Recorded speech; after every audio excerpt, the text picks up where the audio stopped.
इंसान हमेशा से रात के आसमान को देखकर हैरान और अचंभित होता आया है। टिमटिमाते तारे, दूर के ग्रह, आकाशगंगा की धुंधली चमक, ये सब ब्रह्मांड में हमारी जगह के बारे में गहरी जिज्ञासा जगाते हैं। ग्रहों, चंद्रमाओं और तारों की यह जटिल व्यवस्था कैसे बनी? हमारे सौर मंडल की उत्पत्ति की कहानी क्या है? ये सवाल सदियों से वैज्ञानिकों और दार्शनिकों को मोहित करते रहे हैं। हमारे ब्रह्मांडीय मूल को समझने की खोज समय और अंतरिक्ष के माध्यम से एक यात्रा है। ये एक ऐसी यात्रा है जो हमें ब्रह्मांड की शुरुआत तक ले जाती है। सौर मंडल का अध्ययन करके हम भौतिकी के बुनियादी नियमों और तारों और ग्रहों के निर्माण को नियंत्रित करने वाली प्रक्रियाओं में अंतर्दृष्टि प्राप्त करते हैं। यह एक ऐसी कहानी है जो हमें ब्रह्मांड की विशालता से जोड़ती है और इसके भव्य डिजाइन में हमारी जगह को प्रकट करती है। हमारे सौर मंडल के निर्माण को समझने के लिए हमें सबसे पहले शुरुआत में वापस जाना होगा, बिग बैंग। लगभग 13.8 अरब साल पहले ब्रह्मांड, जैसा कि हम जानते हैं, एक अविश्वसनीय रूप से गर्म, घनी अवस्था से अस्तित्व में आया। एक सेकंड के पहले हिस्से में ब्रह्मांड का तेजी से विस्तार हुआ, ठंडा हुआ और उन मूलभूत कणों का निर्माण हुआ जो हमारे आसपास की हर चीज को बनाते हैं। बिग बैंग पारंपरिक अर्थों में विस्फोट नहीं था, जैसे बम फटना। यह अंतरिक्ष का ही विस्तार था जो अविश्वसनीय दर से सभी दिशाओं में फैल रहा था। जैसे जैसे ब्रह्मांड का विस्तार हुआ, यह ठंडा होता गया, जिससे पदार्थ गुरुत्वाकर्षण बल के तहत एक साथ जमा हो गया।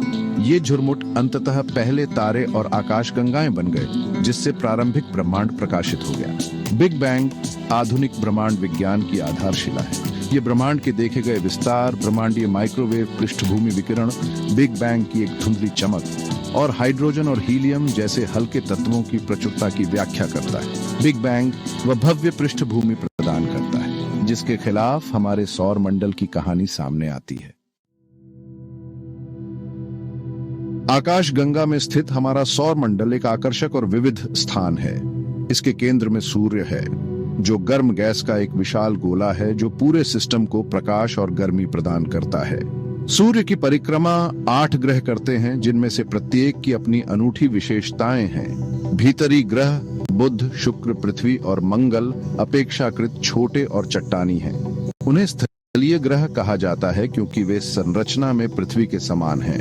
बाहरी ग्रह बृहस्पति, शनि, यूरेनस और नेपच्यून गैस के विशालकाय हैं जो आंतरिक ग्रहों से बहुत बड़े हैं और ज्यादातर हाइड्रोजन और हीलियम से बने हैं। उन्हें अक्सर हमारे सौर मंडल के सबसे बड़े ग्रह बृहस्पति के नाम पर जोवियन ग्रह कहा जाता है। सौर मंडल में क्षुद्र ग्रहों, धूमकेतुओं और बौने ग्रहों सहित छोटी वस्तुओं का एक विशाल संग्रह भी है।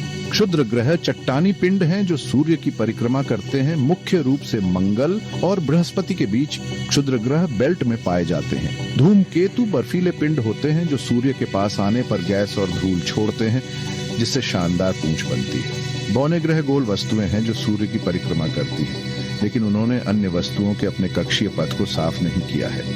हमारे सौर मंडल में विविध वस्तुएं इसके निर्माण और विकास के बारे में सुराग प्रदान करती हैं। उनकी संरचना, कक्षाओं और अंतःक्रियाओं का अध्ययन करके वैज्ञानिक इस कहानी को जोड़ते हैं कि हमारा ब्रह्मांडीय पड़ोस कैसे बना।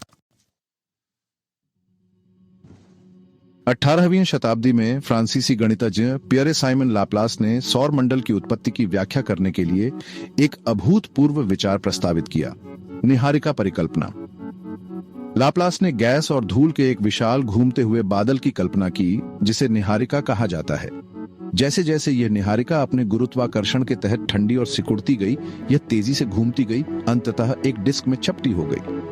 लाप्लास की परिकल्पना के अनुसार डिस्क का मध्य क्षेत्र इतना गर्म और घना हो गया कि यह एक तारे, हमारे सूर्य, में प्रज्वलित हो गया। इस बीच डिस्क में शेष सामग्री एक साथ टकराने लगी, जिससे बड़ी और बड़ी वस्तुएं बनती गईं। समय के साथ ये झुरमुट ग्रहों, चंद्रमाओं और अन्य खगोलीय पिंडों में विकसित हुए।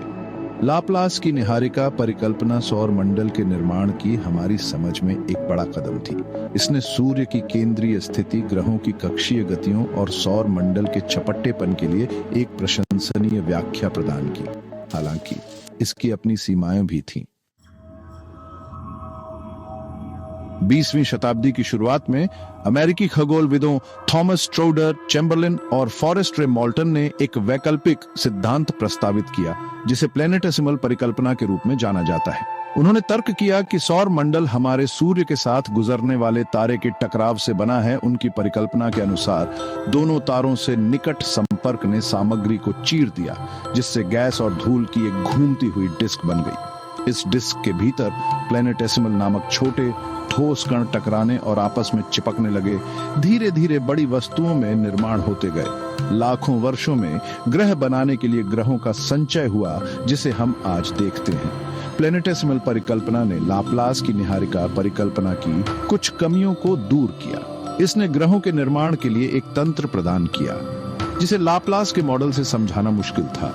हालांकि इसे आलोचनाओं का भी सामना करना पड़ा, विशेष रूप से सितारों के बीच घनिष्ठ मुठभेड़ की संभावना और सौर मंडल में कोणीय गति के वितरण के संबंध में। जबकि लाप्लास की निहारिका परिकल्पना और प्लेनेटेसिमल परिकल्पना दोनों ने बहुमूल्य अंतर्दृष्टि प्रदान की, न तो पूरी तरह से हमारे सौर मंडल की सभी विशेषताओं की व्याख्या की। हाल के दशकों में अवलोकन खगोल विज्ञान, कंप्यूटर मॉडलिंग और भौतिकी की हमारी समझ में प्रगति ने इन शुरुआती विचारों में महत्वपूर्ण सुधार किया है। आज सौर मंडल के निर्माण के लिए सबसे व्यापक रूप से स्वीकृत मॉडल निहारिका परिकल्पना का एक आधुनिक संस्करण है, जिसे अक्सर सौर निहारिका डिस्क मॉडल कहा जाता है। यह मॉडल लाप्लास और चैम्बरलिन और मॉल्टन दोनों के विचारों के तत्वों को शामिल करता है, उन्हें नए अवलोकनों और सैद्धांतिक अंतर्दृष्टि के साथ जोड़ता है। सौर निहारिका डिस्क मॉडल सौर मंडल के निर्माण को एक बहुचरणीय प्रक्रिया के रूप में बताता है।